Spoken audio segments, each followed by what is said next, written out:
Bienvenue dans ce nouvel épisode du podcast gastronomique Parler Cuisine, présenté par Marc et Guy. Bientôt les fêtes, merci de nous retrouver pour l'épisode 64.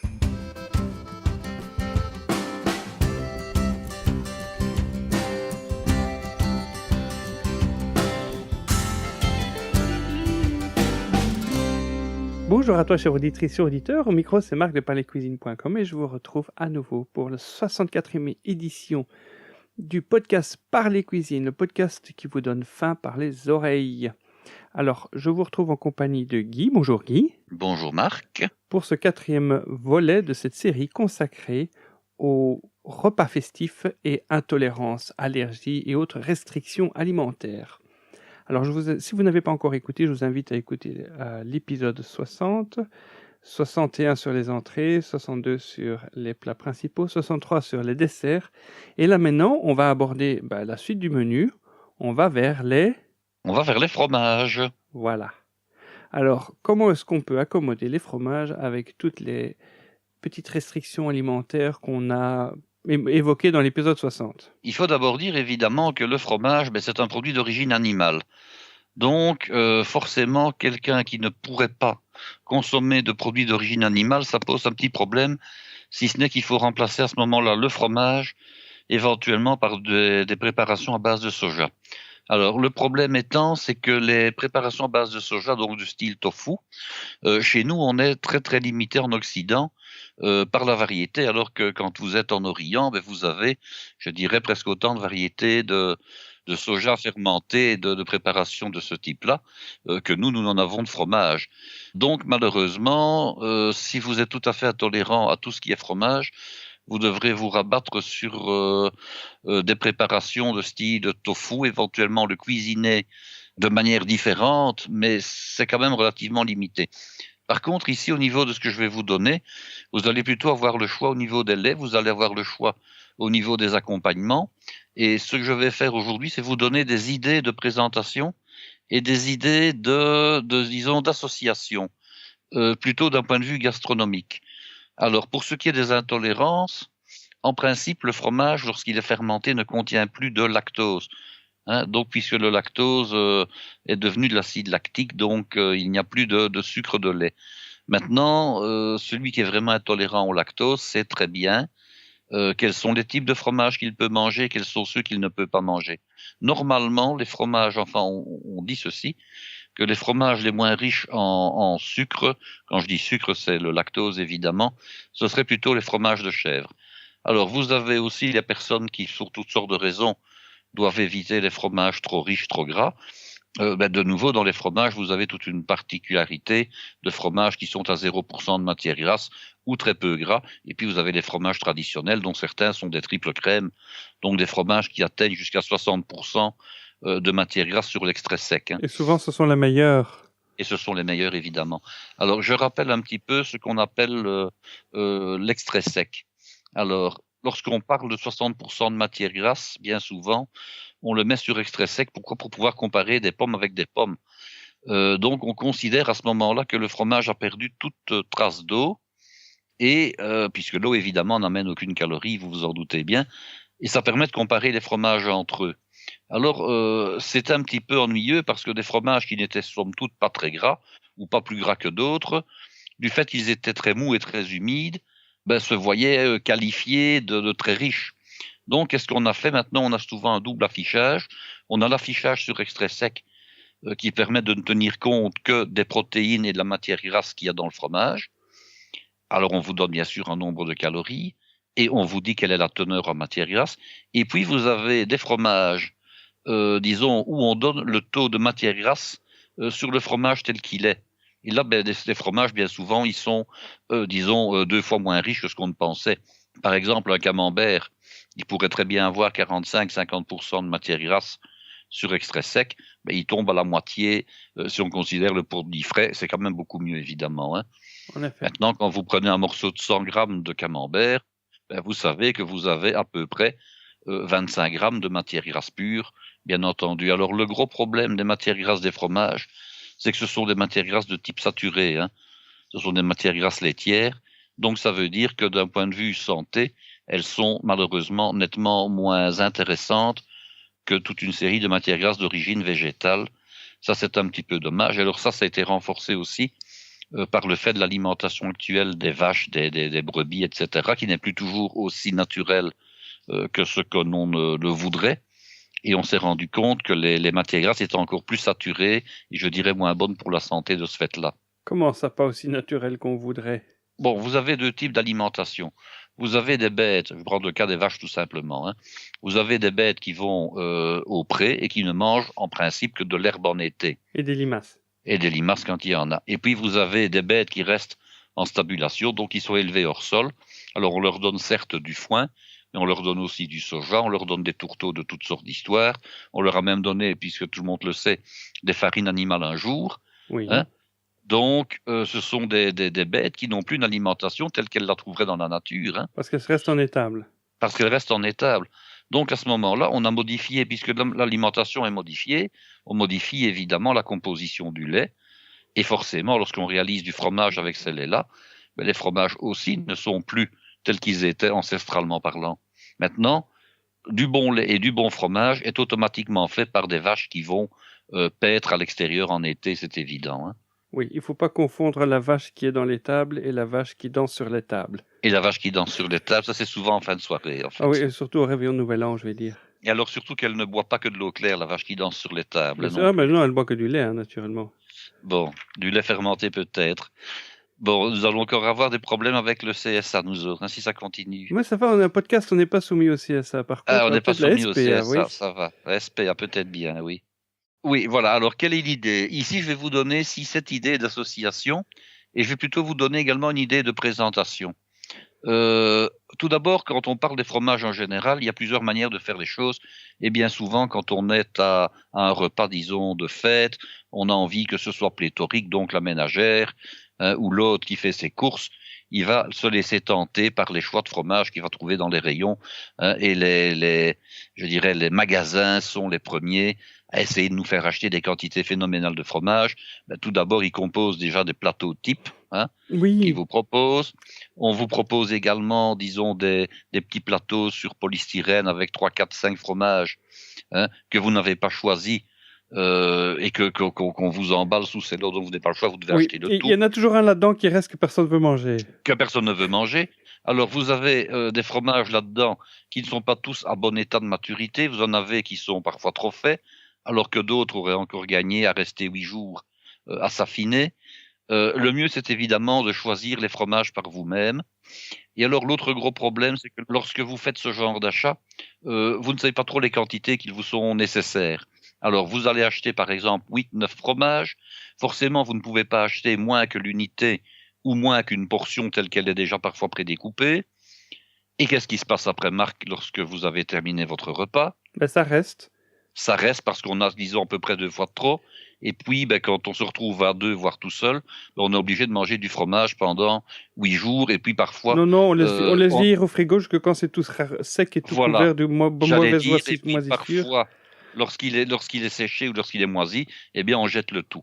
Donc, moi, mon idée, ce n'est pas ça. On peut mettre au compost, soit dit en passant. Oui, on peut le mettre au compost, mais enfin, le mieux, c'est quand même de le mettre dans son estomac. J'ai une question, justement, en vitesse. Oui. Il faut compter quelle quantité en grammes par personne? C'est ce que j'allais dire, justement. Ah!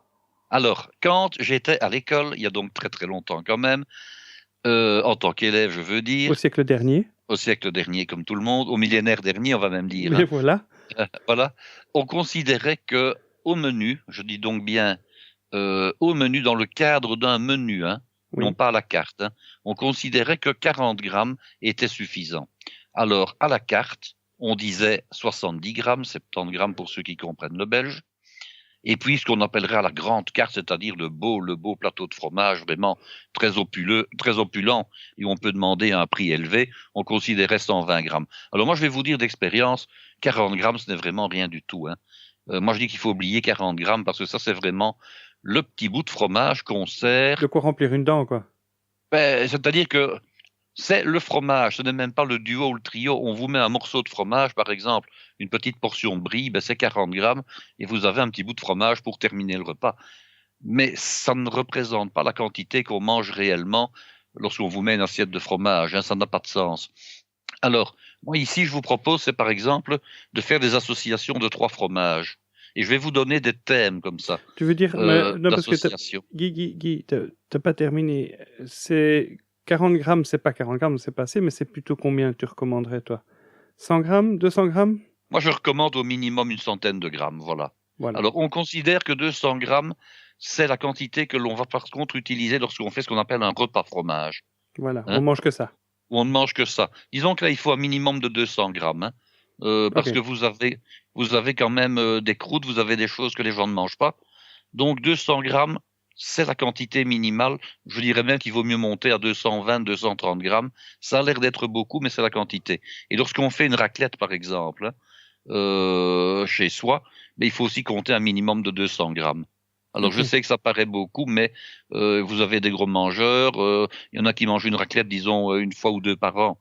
Donc, où ils sont invités et qui mangent une raclette chez quelqu'un, ben, ils aiment bien, disons, en reprendre et en reprendre. Il faut compter au minimum 200 grammes par personne en tant que repas où il n'y a rien que du fromage et bien sûr un dessert après. Mais quand j'étais jeune, c'était un repas très populaire pour le réveillon de Nouvel An, la raclette. Ah ben bien sûr. Ici, moi, je vais vous conseiller pour un repas. C'est dans le cadre d'un menu, c'est de compter une centaine de grammes, 100, 110 grammes. Et alors, vous verrez, il y a des choses, il y a des petits fromages qu'on coupe en 2, qu'on coupe en 4. Et là, à ce moment-là, je vous indiquerai, je vous dirai, voilà, mais il faut au moins compter un quart ou un demi de ce fromage-là par personne. Alors, l'autre idée, c'est la présentation. Alors, qu'est-ce qu'on peut mettre comme accompagnement? Moi, je vous donne comme idée de faire éventuellement une brochette de fromage. Alors, vous enfilez vos 3 morceaux de fromage et vous alternez, vous intercalez entre les morceaux les choses que je vais vous dire et que j'ai choisies de manière thématique en fonction du type de fromage. Faire une petite salade, ça c'est toujours intéressant. Sur l'assiette, vous mettez l'équivalent d'une bonne pincée, hein, d'une salade mélangée, alors que vous essayez de déterminer également par rapport à ce que vous avez mis sur l'assiette. Vous allez comprendre ce que je veux dire. Si vous faites un accompagnement, je dirais pour des fromages frais, eh bien rappelez au niveau de l'assaisonnement de votre salade, disons cette idée de fromage frais par l'huile, par les épices et par les éventuels petits ingrédients que vous pourriez disposer. Vous pouvez également, si vous ne voulez pas faire une brochette, faire un petit trait d'un coulis quelconque ou d'un accompagnement que vous allez trouver comme ça sous forme semi-liquide. Et vous faites un petit trait, vous faites une petite garniture et ça va être l'espèce de fil conducteur qui va vous relier vos fromages les uns aux autres. Je vous donnerai éventuellement quelques exemples pour que vous compreniez. Alors, la première association de fromages que vous pourriez faire, ce serait une association où vous n'auriez que des fromages frais. Alors, qu'est-ce que vous avez comme fromage frais? Vous avez évidemment des fromages frais dans quasiment tous les laits possibles et imaginables, hein. Vous avez le carré frais, vous avez le Sainte-Maure, qui est du vache, bien sûr. Vous avez, par exemple, le Sainte-Maure cendré, qui est un fromage de chèvre. Vous avez la feta, qui est un fromage de brebis. Vous avez la mozzarella, qui est un fromage de bufflone italien et bien connu. Alors, vous avez la boulette d'Avenne, qui est un fromage reconstitué, en fait, à partir de maroilles abîmées, que l'on ne peut pas commercialiser sous l'appellation maroilles. Alors, évidemment, on ne les jette pas. Donc, qu'est-ce qu'on fait? On les récupère, on les retravaille, on ajoute des herbes et on les moule en forme de cône en colorant l'extérieur avec un petit colorant naturel qu'on appelle le roucou. Et alors, le fromage tire un petit peu sa spécificité du goût d'estragon. Quand on aime, il n'y a pas de problème, c'est un fromage agréable. Vous avez le herve blanc également. Alors le herve blanc, malheureusement, vous ne pourrez le trouver que dans la région du pays de Herve, ici en Belgique. C'est un herve qui est non affiné. Donc il a déjà pris la forme, il a déjà la consistance, mais il n'a pas encore la croûte et il n'a pas encore le goût typique, Et l'odeur? je dirais piquant, et l'odeur du fromage de Herve. Voilà un petit peu. Alors si vous aimez un fromage qui farcit quelque chose, eh bien il y a quand même une alternative assez intéressante. Ce sont les petits poivrons rouges à l'huile farcis au fromage de chèvre.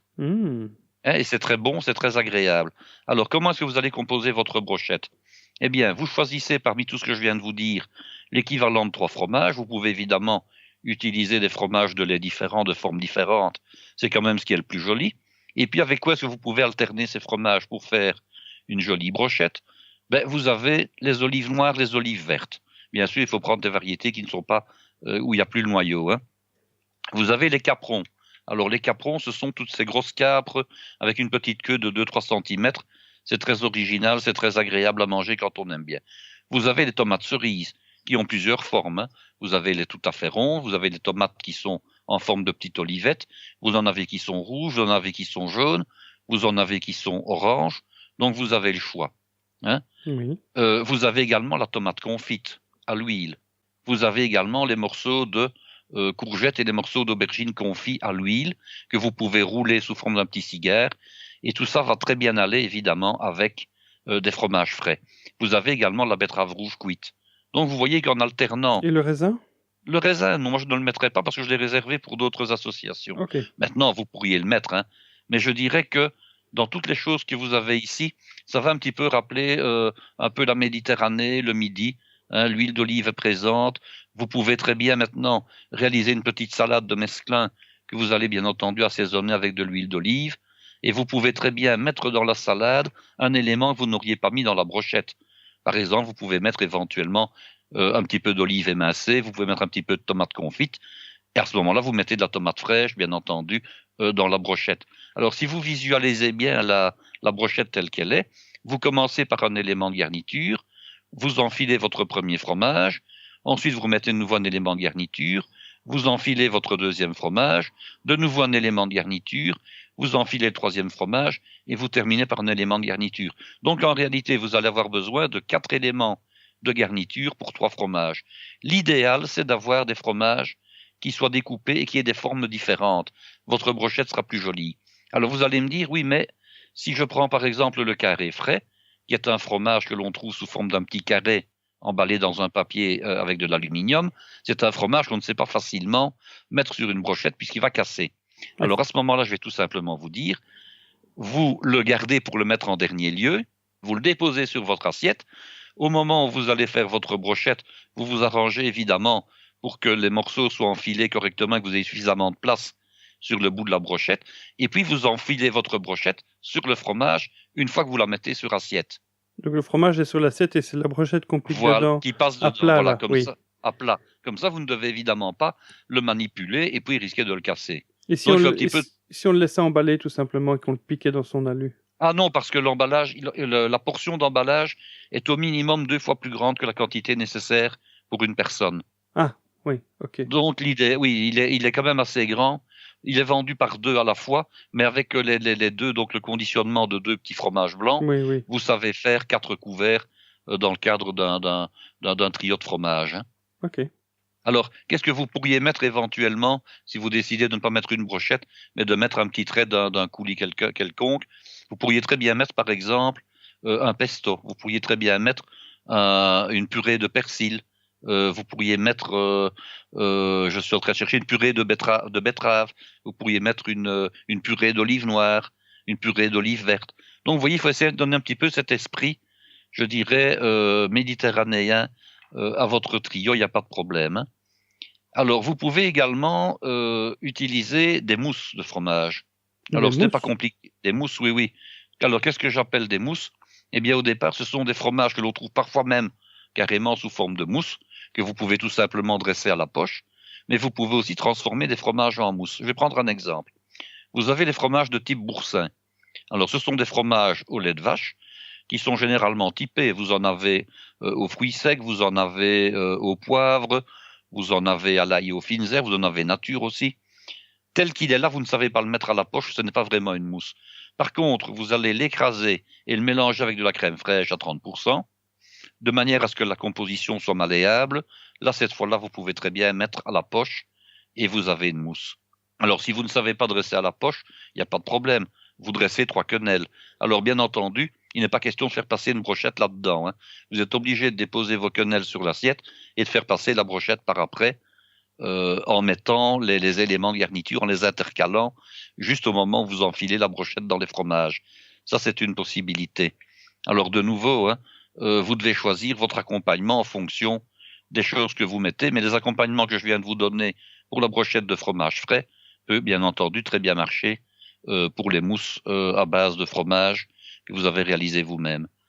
Alors, ensuite, vous avez une association de fromages à pâte molle et à croûte fleurie. Alors, je dis que ces fromages-là, on en a parlé tout à l'heure, ce sont les fromages qui sont souvent les rois du plateau.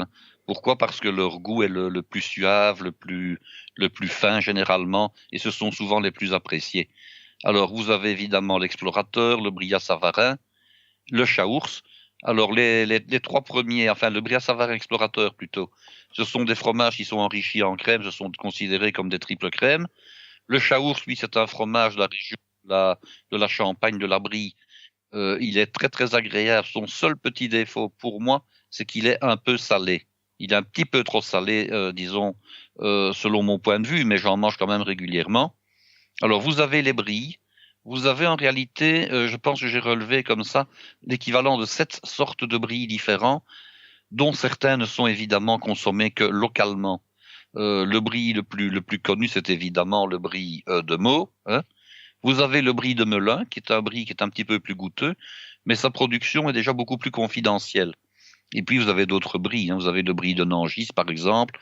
Vous avez des bries qui sont dits bries noirs lorsqu'ils sont séchés, mais là c'est vraiment des bries que l'on ne trouve vraiment que sur place et encore, je dirais, de manière anecdotique. Alors vous avez un autre fromage qui est également très très connu, c'est évidemment le camembert, et vous avez le cœur du pays de Bray, qui est également un fromage qu'on trouve en Normandie, sous 6 noms et 6 formats différents. On peut très bien l'appeler également le Neuchâtel, et il y a des tailles différentes et des formes différentes également. Alors, là par contre, nous allons y aller avec des fruits frais, ou éventuellement des fruits pochés, ou voire même des fruits sautés. Alors, ben, vous avez les raisins frais. Vous avez déjà au minimum 3 catégories de raisins, en ne comptant que les couleurs. Vous avez le raisin blanc, vous avez le raisin noir, et vous avez maintenant, depuis quelques années, les raisins rosés. Vous avez également des raisins qui sont typés, je dirais, de type muscat. Donc c'est un raisin blanc qui est, je dirais, de la variété muscat, et vous avez aussi le muscat de Moissac. Vous avez également les raisins qui sont sans pépins. Hein, c'est évidemment un plus au niveau de la dégustation. On trouve quasiment ça en Angleterre. Si vous en mettez, ce qui convient très très bien, c'est de la poire. Oui. Le brie, et la poire vont très très bien ensemble. Si vous mettez du camembert, par exemple, ou un fromage normand dans votre trio, dans votre assortiment, vous pouvez très bien mettre de la pomme sautée caramélisée, froide évidemment. Ça va très très bien marcher. Hein. Alors au niveau de la salade, vous pouvez très bien utiliser une salade, je dirais, de genre frisé, avec un petit peu de chicon, un petit peu de radicchio, un petit peu de radis éventuellement, et vous pouvez très bien l'assaisonner à ce moment-là avec l'huile de noix, l'huile de noisette et un vinaigre de cidre, hein, qui va rappeler la Normandie. Donc voilà déjà ici une autre possibilité. Alors, vous pouvez également faire une association de 3 familles et 3 pays, pourquoi pas. À ce moment-là, vous pourriez mettre une pointe de camembert pour rappeler la France, vous pourriez mettre, donc, qui est un fromage à pâte molle et croûte fleurie, vous pouvez mettre un morceau de herve qui va rappeler la Belgique, mais ce n'est qu'un exemple évidemment, et qui lui est un fromage à pâte molle et croûte lavée, et puis un fromage à pâte demi-dure non cuite, ben allons vers les Pays-Bas, vous mettez un morceau d'Edam par exemple. Hein. Alors avec ce genre de fromage-là, moi je vous suggère les garnitures suivantes. C'est de partir sur des fruits moelleux, des fruits séchés. Je n'ai pas dit des fruits secs, hein, je dis des fruits séchés. Donc comme quoi? Comme de la figue, comme de la datte, comme du pruneau, comme de l'abricot moelleux.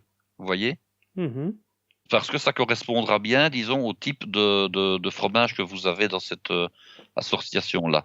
Ah oui. Alors, vous pourriez dire, mais tiens, pourquoi pas finalement, puisque on a des fromages à croûte lavée, ne pas faire uniquement des croûtes lavées. Alors, ce n'est pas compliqué non plus, hein. Vous pouvez très bien prendre du Pont-l'Évêque, qui est un fromage normand, et alors sa caractéristique au niveau de la croûte, c'est qu'elle est lavée, mais qu'elle a été refleurie légèrement. Souvent, sur le Pont-l'Évêque, vous avez un petit voile de moisissure blanche qui revient. Oui. Contrairement au herve ou au maroilles, où ça revient nettement moins. Hein. Donc, c'est un fromage qui est plutôt doux. Alors, vous avez le herve, bien sûr, le herve doux, mais vous avez également le maroilles, vous avez le langre, vous avez les poisses, hein, qui sont, eux, des fromages, disons, de Bourgogne, et qui sont très forts en goût. Alors, au niveau des accompagnements que vous pouvez très bien mettre avec ces fromages-là, eh bien, on pourrait très bien mettre des fruits rôtis. Alors, du raisin rôti. Quand on dit rôti, en fait, c'est tout simplement passer au beurre avec un petit peu de sucre, éventuellement, mais ce n'est pas une obligation. Alors, vous mettriez du raisin rôti, vous mettriez de l'ananas rôti, de la mangue sautée, de la banane, de la papaye. Alors, pourquoi est-ce que j'ai mis des fruits rôtis avec ces fromages-là? Parce que ce sont des fromages qui sont généralement très forts et très piquants. Et j'aime bien ce décalage entre l'association sucré-salé et surtout sucré et piquant. C'est une belle association et ce serait une association originale. Maintenant, ce n'est pas une obligation, vous avez le choix de mettre tout ce que vous voulez. Hein. Ça vaut la peine Mais d'essayer. ici, je trouvais que ça pourrait très bien fonctionner. Alors, vous pourriez dire également, on peut partir sur 3 laits différents. Donc, des laits, ça veut dire en fait 3 animaux à l'origine de ces fromages. Alors, il y a un petit fromage qui est intéressant, c'est le rocamadour. Le rocamadour est donc un petit fromage qui vient du centre de la France et qu'on trouve sous forme d'un petit disque. Alors, on peut très bien en mettre qu'un demi, hein. On n'est pas obligé d'en mettre un entier. C'est ce qu'on appelle les cabicous. Le cabécou, ça y ressemble, mais ce n'est pas tout à fait du rocamadour, mais ça y ressemble. Juste à côté, oui. Oui. Alors, si vous ne mettez pas du rocamadour, vous avez le crottin de Chavignol, il n'y a pas de problème. Hein. Alors, on l'achète, le crottin de Chavignol, lui, sous plusieurs formes. C'est-à-dire que c'est toujours à peu près la même chose, un petit cylindre bas, mais vous l'avez, je dirais, du plus frais au plus séché. Hein, donc, il n'y a pas de problème. Vous pouvez la choisir plus frais, donc il sera plus doux, évidemment. Plus séché, il sera bien sûr plus piquant. Hein. Alors, vous avez la mozzarella qui forme des petites boules, et ça, c'est le fromage de bufflone. Là, ce n'est qu'en frais, évidemment. Hein. Et puis alors, vous avez les fromages de brebis. Hein, là, vous avez à ce moment-là 3 laits. Bon, le fromage de brebis, je dirais, le plus connu, c'est le roquefort. Mais je ne mettrai pas de roquefort, parce que le roquefort est un fromage bleu, assez typé. Je mettrai plutôt un osso irati, hein, qui est un fromage du Pays Basque français. Mais vous avez également des fromages de type manchego, puis vous en avez en Italie. Bon, le fromage de brebis n'est évidemment pas réservé qu'à la France. Vous avez de la feta en Grèce. Donc, vous voyez que vous avez un petit peu des possibilités variées. Alors, ici, pour ce genre d'association-là, moi, je partirais sur des tomates. Alors, ça pourrait être des tomates avec du basilic, des tomates avec de la citronnelle, des tomates avec du pesto. Vous pourriez mettre également des radis différents avec du pesto. Vous avez le choix dans les radis. Maintenant, il y a des radis, des radis rouges traditionnels. Il y a les radis roses, mais vous avez maintenant des radis violets, vous avez des radis jaunes. Donc, vous avez vraiment de quoi vous amuser si vous le souhaitez. Alors, maintenant, on en vient au bleu. On peut très bien faire 3 bleus et 3 pays. Alors, il y a un fromage que l'on trouve aux Pays-Bas, que l'on trouve certainement dans les belles fromageries à l'étranger, qui est le Delft bleu. Alors, je pense que c'est un fromage qui est un petit peu, je dirais, une création, on va dire, récente, et qui imite la porcelaine de Delft, qui est constituée d'une porcelaine qui est à la fois blanche et bleue. Oui, et je pense que ce fromage-là n'a pas pris innocemment ce nom-là. C'est un petit peu une opération de marketing, mais il est très bon. Évidemment, moi, je n'en ai trouvé qu'aux Pays-Bas, donc ça limite un petit peu le choix pour tous nos auditeurs qui habitent à l'extérieur. Mais bon, il y a du fromage bleu, bien entendu.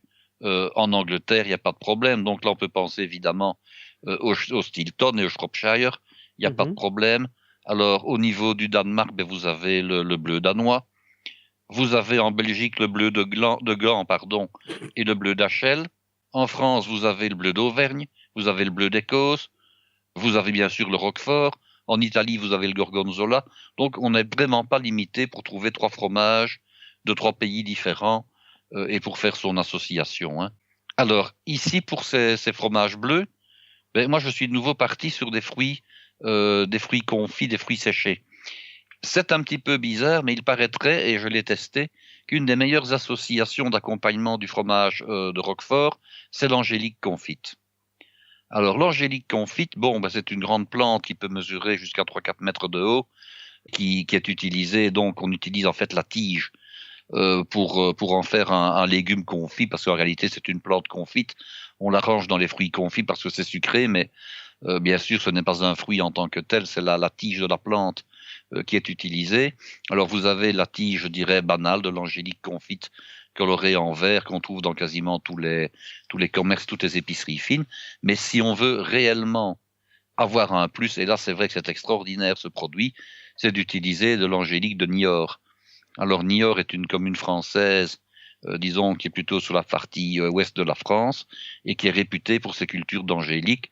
Alors on en fait de la liqueur, on en fait, je dirais, des desserts, on en fait des pâtisseries, mais l'angélique confite de Niort, comparé à l'angélique, disons, confite ordinaire, c'est l'équivalent, disons, de la Rolls-Royce par rapport à la trottinette, quoi. Hein. Bon, voilà. Oui, tu en as déjà parlé de l'angélique dans l'épisode 22 sur la cuisine aphrodisiaque. J'en ai déjà parlé, tout à fait, mais je le rappelle ici parce que tout le monde n'a pas forcément écouté cet épisode-là. Je dirais que si vous pouvez vous procurer de l'angélique de Niort, vous n'hésitez pas une seule seconde. Vous prenez évidemment celle-là. Ouais, Alors, l'épisode 22 est un de nos plus populaires, celui dans lequel tu parles de la cuisine aphrodisiaque. Voilà. Alors, je fais un petit peu de la différence. Vous savez qu'on trouve maintenant des fruits que je qualifierais, on les appelle des fruits séchés. Mais en réalité, ce sont des fruits qui sont semi-confits et séchés. Donc, vous avez de l'abricot, vous avez du cédrat, vous avez du pamplemousse, vous avez de l'orange, vous avez du citron, vous avez de l'ananas, vous avez du kiwi, vous avez toute une série de fruits qu'on vend généralement dans les foires commerciales ou dans certains magasins spécialisés. On les vend au poids, bien entendu. Oui.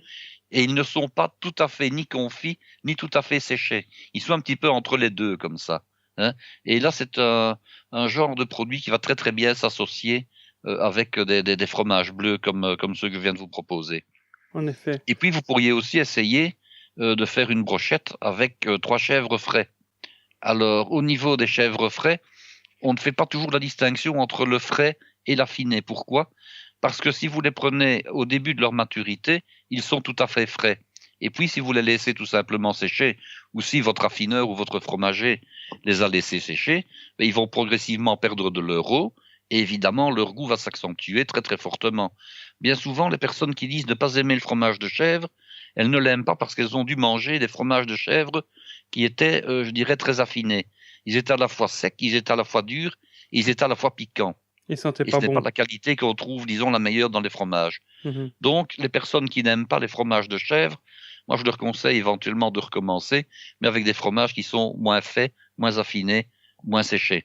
Alors, vous avez évidemment toute la gamme, je dirais, des Sainte-Maure, des Valençais, des Pouligny-Saint-Pierre, des crottins de Chavignol et tous les autres crottins possibles et imaginables. On trouve maintenant, c'est quand même un tout petit peu plus récent, je dirais, parce que ce n'était pas historique, on trouve maintenant depuis quand même quelques années du camembert de chèvre et on trouve un fromage aussi de type Edam, donc en fait un fromage de chèvre à pâte demi-dure non cuite. Donc vous pouvez aussi bien piocher, je dirais, dans les fromages frais traditionnels plus ou moins affinés, mais également dans les fromages de chèvre à pâte molle croûte fleurie, voire dans les fromages à pâte demi-dure non cuite, et vous trouverez évidemment là votre bonheur, bien entendu. Alors, qu'est-ce qui marche bien avec les fromages de chèvre au niveau de l'accompagnement ? Eh bien, les raisins blancs par exemple, ou les raisins noirs, mais vous devez un petit peu les personnifier. Alors, par exemple, du raisin blanc avec du romarin, du raisin noir avec de la lavande, du raisin avec du thym. Ça marchera très bien. Mais également des radis. Alors, vous pouvez très bien faire des radis confits. Alors, comment faites-vous pour faire des radis confits ? C'est pas compliqué. Ils ne sont pas réellement confits en réalité. Hein. Vous les cuisez tout simplement avec de l'eau, un petit peu de miel ou éventuellement un petit peu de sucre. Hein, et vous avez des radis qui sont semi-confits. Vous mettez un petit filet de matière grasse ou un petit morceau de beurre et vous allez avoir un petit caramel qui va comme ça enrober vos radis. Alors, ce qui marche également très bien avec les fromages de chèvre, c'est l'abricot. Alors, l'abricot avec de la pistache et l'abricot avec des amandes. Donc, ce sont des associations qui vont marcher et vous pouvez avoir comme ça une très belle assiette de fromage dont vous êtes quasiment assuré que vous n'aurez pas de reste. Pourquoi ? Parce que vous connaissez le nombre de convives, vous voyez le morceau de fromage. Quand vous êtes en visuel au magasin, vous regardez à peu près au niveau de sa découpe le nombre de portions que vous êtes capable de faire dans le morceau et vous savez ce que vous devez acheter. Donc, si vous achetez au plus juste, vous aurez éventuellement une portion ou deux en trop, mais vous n'aurez pas, je dirais, 2 kilos de fromage qui vous restera à manger pendant une semaine ou deux, grâce au fait de ne choisir que des trios de fromage et non pas des plateaux complets. J'espère que les idées que je viens de vous donner vous satisferont et que vous pourrez éventuellement nous laisser un commentaire ou nous en reparler. En tout cas, merci beaucoup pour cet épisode. C'est tout ? Ah oui, c'est tout pour le moment. Voilà, ça donne en tout cas plein d'idées à réaliser pour le plateau de fromage festif. Eh bien, merci beaucoup de nous avoir suivis pour cet épisode. Comme d'habitude, si vous avez une question, c'est question@parlescuisines.com. C'est un commentaire sur le site, sur l'article de l'épisode, ou alors tout simplement sur notre page Facebook. D'ailleurs, on a passé les 1000 likes sur notre page Facebook. Merci beaucoup à tous ceux qui nous suivent sur cette page. Et puis, joyeuses fêtes de fin d'année. À très prochainement, de toute façon. Hein. Oui, c'est quoi la prochaine fois ? Ah ben la prochaine fois, soit qu'on peut parler du potage, soit des mises en bouche froide, par exemple. Waouh, on va encore mettre plein la bouche et les oreilles. Voilà, merci beaucoup. À bientôt. Au revoir.